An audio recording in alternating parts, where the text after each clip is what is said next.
जय द्वारकाधीश। आज आहे हरियाली अमावस्या।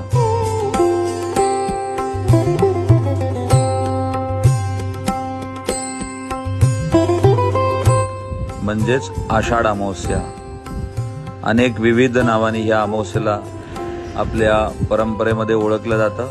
दीप अमावस्या, हरियाली अमावस्या या नावाने सुद्धा आजच्या दिवसाला संबोधलं जातं। तर हरियाली अमावस्या म्हणजे काय? तर ह्या सृष्टीचा सृजनकार भगवान द्वारकाधीश श्रीकृष्ण ही पूर्ण सृष्टी ज्याने ह्या आषाढ अमावस्येच्या निमित्ताने हिरवीगार झालेली असते, तो देव हिंडोळ्यामध्ये विराजमान आहे।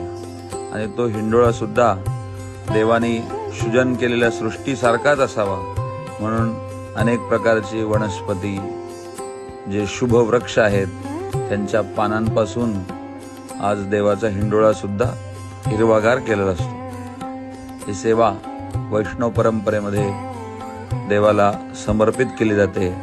आणि आजचा जो हिंडोळा असतो, हिंदोलोत्सव असतो, तो सर्व हिरवागार झालेला असतो। आणि त्याच्याच नावाने आजच्या दिवसाला सुद्धा हरियाली अमावस्या असं नाव संबोधलं गेलेलं आहे। जय द्वारकाधीश।